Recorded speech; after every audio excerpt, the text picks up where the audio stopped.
We must sell before we can buy. We've heard this line for quite some time, and it's pretty much a daily update, it seems, from the club. And they're saying it's due to PSR, right? Now, I'm not very knowledgeable on all of this sort of stuff, but someone who is that guy? Yeah, that's right, that guy there, Geo, from Hammers Chat. Geo, thank you for sparing a few minutes this morning with us, because I know you're a busy man, and I also wanted to try and grab you to talk about this, because I know it's a subject that's, I think it's fair to say, is winding you up a little bit as well, hearing the club continually use the line that we're unable to buy players at the moment due to PSR rules.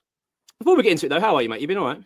Yeah, I'm not too bad, thank you. Enjoying the break from football, but there's been football on to keep me entertained. You know, whether the playoff final yesterday, the Champions League final on Saturday, and we've got the internationals coming up, the Club World Cup, which I'm unsure if I'm going to watch or not yet, but I probably will.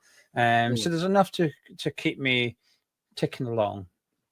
Good, pleased to hear it. But what did you think of the Champions League final, by the way? PSG, was it one of them games that you think this could be the new team that's going to dominate Europe for a while? That seems to be the kind of feeling, I think, amongst a lot of football fans at the moment. Yeah, I hope it's a new style that dominates football. Okay. You know, everybody's sort of been trying to half copy the Pep Guardiola blueprint a little bit, and I think it's maybe made it a bit of a boring spectacle generally, but I'm hoping actually the way that PSG play is the one that more teams look at and go, actually, having individual players allowed to be individual players is not a bad thing. Maybe we've gone too far that way. I feel like PSG have come back the other way a little bit. You know, as a team, they were incredible, but individually, they're allowed to showcase their own skill and ability, and I think that's been taken out of the games a little bit over the last few years. So I'm actually hoping PSG, whether they dominate European football or not, perhaps, but I'm hoping that style is what starts to dominate football. Yeah, absolutely. I mean, it wasn't entertaining, wasn't it? It was a really good watch, actually, and quite, as you say, like if that's going to be the kind of new style that teams start to latch onto and the new trend, that would be quite exciting, I think, for football. And I think it's needed because, as you say, I think football has certainly become stale. I mean, this season in particular has felt that way, particularly in the Premier League.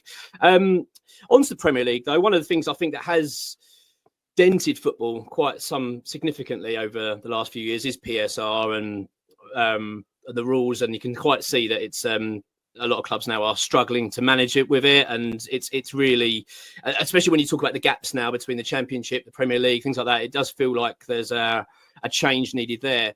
But it's a line that I feel that certain clubs use to hide behind, and maybe they don't understand it as well as they should do. I don't know, but when it comes to West Ham, it's a line we hear quite a lot, and we're getting it a lot, as I said earlier, this kind of daily reminder of West Ham being in a position due to this rulings of PSR, West Ham aren't able to spend until we sell.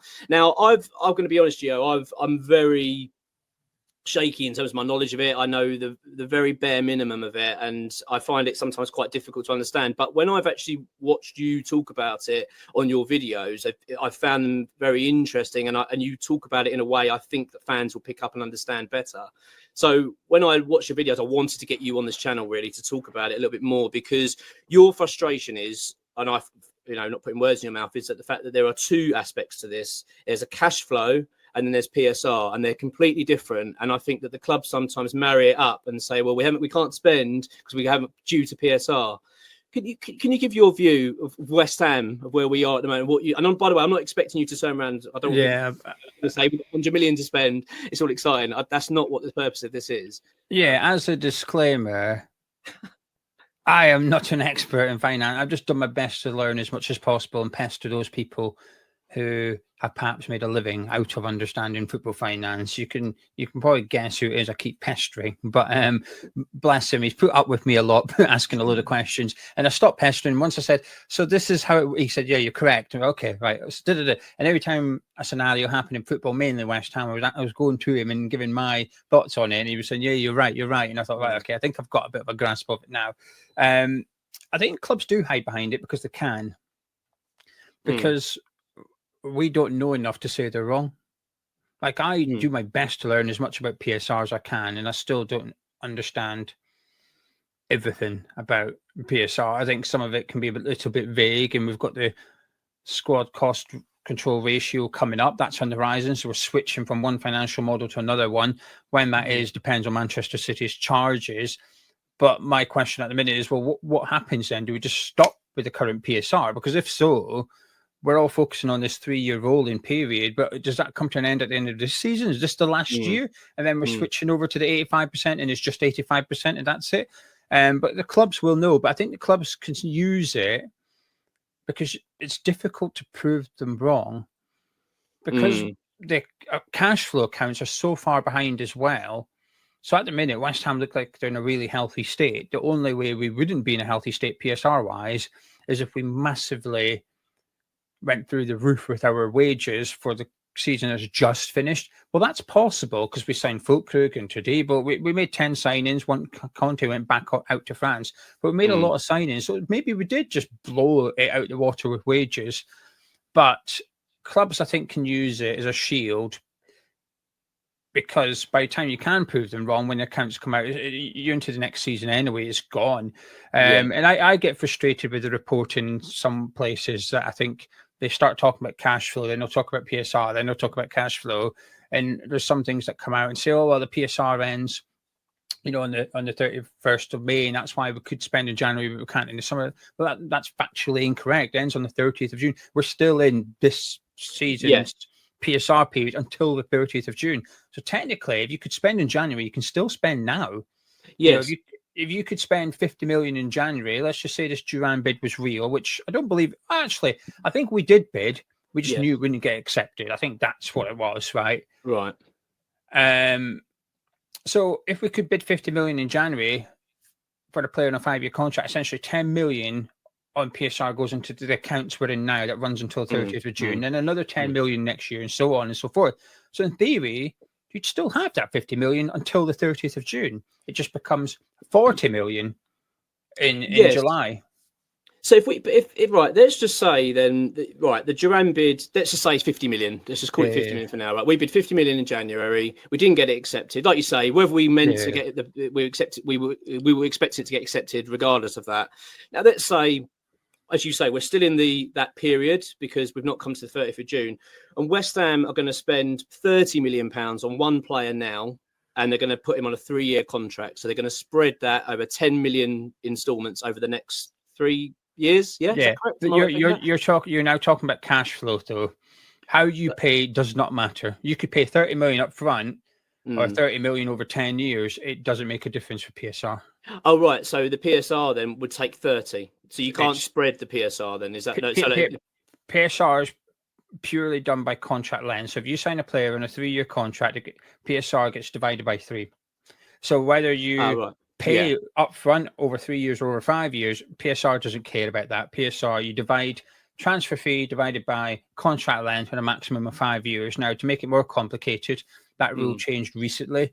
So when we signed Jared Bowen on a 5.5-year contract, that could be divided over 5.5 years. That's why Chelsea signed players on 7-year contracts, because it was getting divided over 7 years. Right. I've got that's why because of that, independent league said we're going to stop that maximum of 5 years. You can still give. So we gave Adam Wan-Bissaka a 7-year contract, but PSR only covers 5 years. I've got that. So, but then, so that £30 million player then that we've got on a 3-year contract, effectively for that period of PSR, that would be a £10 million hit. For that period, is that right? For that period of PSR, right, yeah. Now, another thing I want to understand as well, which you brought up, which I didn't really understand, was player sales, because that's something that I think fans are not too aware of. Because you've said it a few times, it's a good time now to sell that player, and I've always thought, why are you saying that? But then is it because they paid up? So effectively, I think you used some of Souček as an example, and you said if you're going to sell Souček, actually, this is a good time to do it now. Is that right? Essentially, we paid up Thomas Souček. Thomas Souček's book value, July, from July the 1st onwards, Thomas Souček's book value is nothing. We've paid it up. So in terms of PSR, if we sell him for 20 million, it's a 20 million profit. We sell him for 50 million, it's a 50 million profit. Regardless, whatever you sell Souček for, that is how much profit you get in terms of, in the eyes of PSR. It's equivalent of selling an academy player. Whereas if you sold Max Kilman, I've got a spreadsheet here. We sold Max Kilman today for 25 million. That's a loss of 7 million. Right, I see. because of the book value remaining is 32 million. Yeah. So Thomas Souček is essentially on the 1st of July. Thomas Souček is pure profit. If we were to sell on the 1st of July, if we were to sell Emerson for 5 million, he's actually a 1.25 million profit, although we actually paid over 10 million for him. But because he's been here for so long, his book value is so small that actually he would actually be profitable. So yeah, I mean, for my sort of simple brain, then PSR is what you can spend. Effectively, it's like an accounting system to what you're allowed to spend. How you spend it's regardless. So if West Ham are saying the term "we can't spend money because of PSR," well, just take that out. We can't spend money, but the PSR is saying, well, actually, you can. You've got £50 million, as far as we can work out here, allowance at the moment for this period. If they're saying we can't spend money, are they then laying? Are we suggesting then West Ham have actually got more of a cash flow problem? All right, we haven't got the money here in our bank account to actually go and throw some money around. I must stress, this is my opinion. Yeah. Although someone who talks about football finance for a living has a similar opinion, which is we can spend money if we want to, but whether we can pay for it or not, that's a completely different argument. And I strongly believe that this is the case, and nobody's yet come back with me and say I'm wrong and why. And that's because under PSR rules, you can lose 105 million over. PSR is done as a 3-year rolling period. And that's why Declan Rice is still important to West Ham today, because Declan Rice is a really good example to use because we sold him for 100 million. Arsenal paid 33 million, 33.3 million in 3 installments over 18 months. So after 18 months, West Ham had the 100 million from Arsenal for Declan Rice. So they've paid up now, everything. Yeah, cash flow. Yeah. PSR, as was established, don't care about cash flow. PSR. So when we sold Declan Rice in July 2023, because he was an academy player and cost us nothing, he was £100 million profit in PSR's eyes. So that went into the books for 2023/2024. 3-year period. So 2024, 24, 25, which is what we're in now. Declan Rice's 100 million is still there. Next season, 25, 26, Declan Rice's 100 million profit is still here. It's still counting towards PSR next season. Now, the problem is July the 1st, 2026, that 100 million drops off like that. It goes away because that's now year 4. Do they not spread it though? So if it's Declan Rice sale, then would they not say it's worth 33 million? Say it's 100 million, 33 million 1 year, 33 million the next, and 33 million in profit, or is it just as it's a sale? It's one lump of profit. Is that it? Yeah. So income when you buy a player, it's transfer fee divided by contract length up to 5 years. Okay. So if you sign a player for 10 million on a 2-year deal, it's 5 million per year. You sign him on a 1-year deal, it's 10 million in one go. You sign him on a 5-year deal, it's 2 million a go. Yeah. So transfer fee divided by contract length, maximum 5 years. When you sell a player, lump sum. Bang. Right. Okay. Which makes sense, because why should your sale depend on what the other club's giving them in terms of a contract? Could you imagine selling? Of course. Yeah. Could you imagine selling Fulkrug and the other club gives him a 5-year deal? You're like, oh my god, this isn't going to be very helpful for PSR. But the other. A club takes Rodriguez off your hands and gives you $1 million. Bear in mind, we paid nothing for him. It's pure profit. We get $1 million, and it's a 1-year deal. 1 million hits the accounts. 2-year deal, $500,000. It's, you know what I mean? So when we sell a player, it's just all that transfer fee hits the books for that period, and that's that. That's why if we sell Thomas Souček for 20 million in July, 20 million, bang. Now, obviously, this is where if you want to get really complicated, what we've just established with this conversation is you sell Thomas Souček for 20 million, you get 20 million profit on your PSR. If you sign a player for 100 million over a 5-year period, what hits the accounts? 20 million. Yeah. So in theory, you selling a player for 20 million profit in PSR's eyes and Thomas Souček, it allows you to spend 100 million. Now that's keeping it really simple. There's a lot more to it. There's agents' fees, there's wages. So if you're going to bring in 2 players and stuff, so there's a lot more to consider. So I'm really simplifying this. So you wouldn't have 100 million, but it gives you a bit of an idea of how important it is to sell players that count as profit towards PSR, because it really gives you spending ability in the transfer window. So we sold Thomas Suchet, we could in theory spend 100 million, as long as all the players joined on a 5-year contract, of course. Yeah. There's someone joined on a 3-year contract, you're going to have to do some maths. But that's why when it comes to this whole sell before you buy and stuff, I think, really, I'm not having it. There's a lot of players in our squad that we were to sell them. The ones that been, the longer they've been here, the better for PSR, essentially. But that's why, to make it even more complicated and go back to what I was saying before I went off a tangent, Mark, you know, the ability to spend and the ability to pay are two separate things. So with PSR over a 3-year rolling period, you can lose 105 million.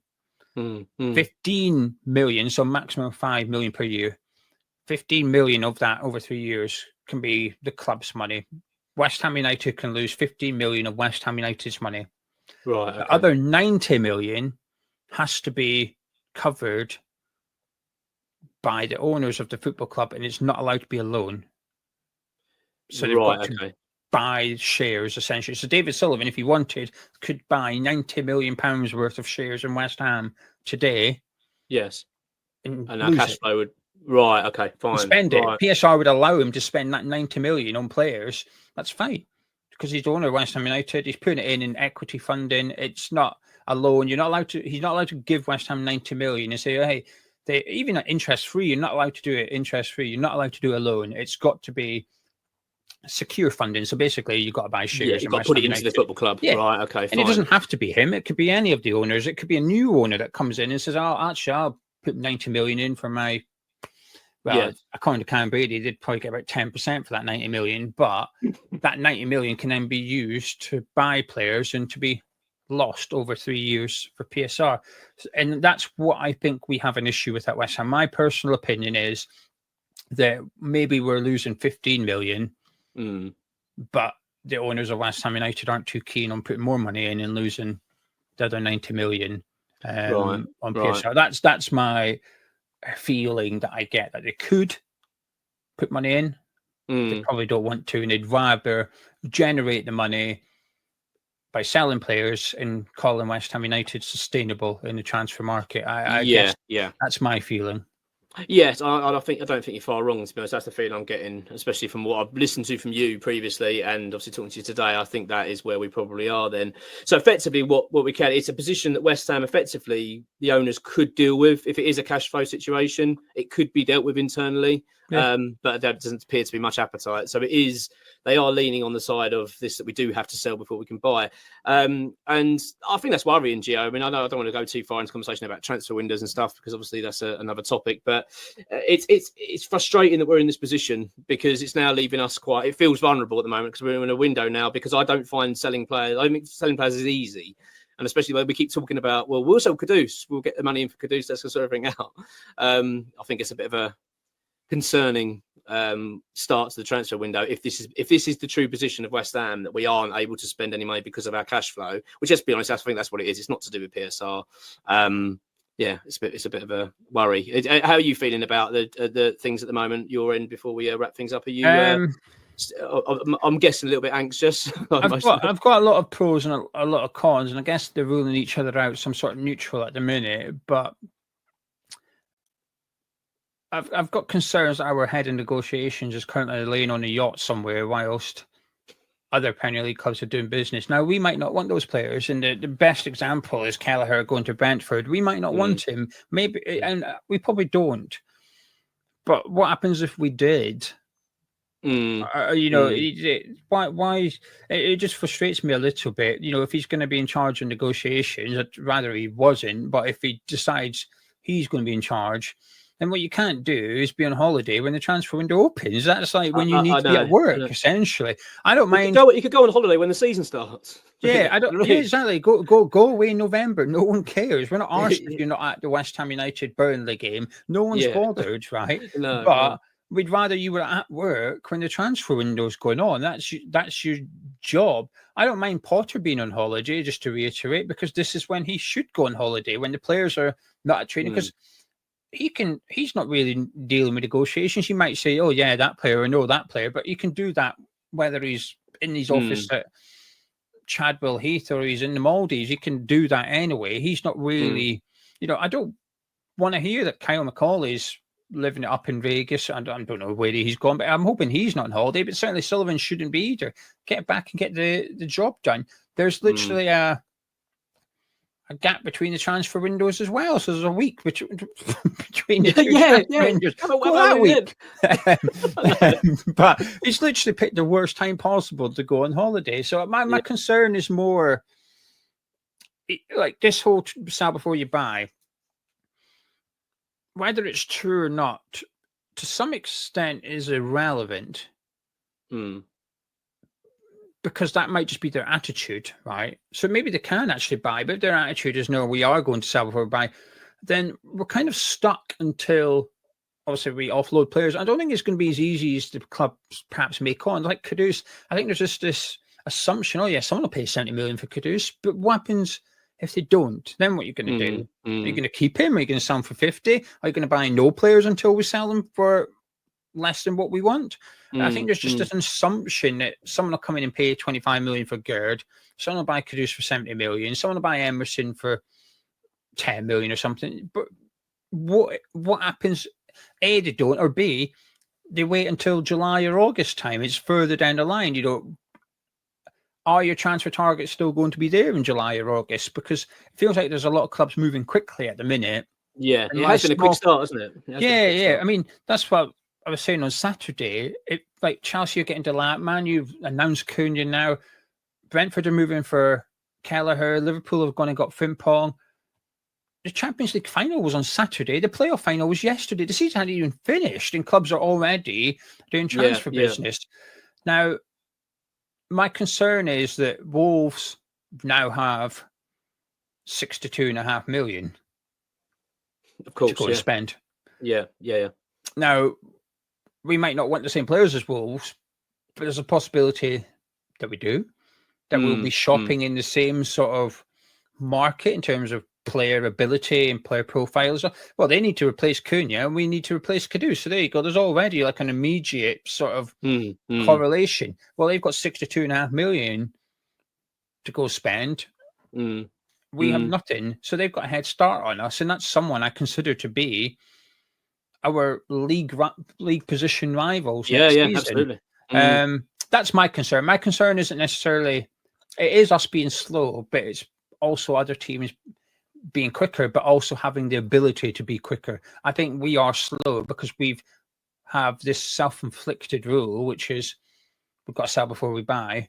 It'll be interesting to see what happens, because obviously if we can spend in this PSR period, then we can and should do business before the 30th of June. If it's this PSR period we're in, we're stuck, and we literally can't do anything until the 1st of July, and that would be dangerous. So I'm feeling mildly concerned about the transfer window, but I'm trying to not get too worked up because we will do business. Yeah, we will. Yeah. It's just whether or not it's the players we actually want, or we'll have to wait and see. Absolutely. No, look, Geo, I really appreciate your take on things and obviously giving us your insight there. I know, as you say, I know you don't want to be seen as I'm an expert on it, but you do have definitely not. No, but you do have a decent grasp of things, and it's always good to sort of pick your brains because you do have a good understanding of stuff. So I really appreciate you coming on to talk about that. Look, I'll speak to you very soon, I'm sure, and we'll do a few more videos over the summer to talk about all these fantastic signings we're going to make and whatnot. And I'll look forward to catching up with you soon, mate. But Cheers, appreciate Mark. your Thank time. You take care, mate. Have a good one. Take care, mate.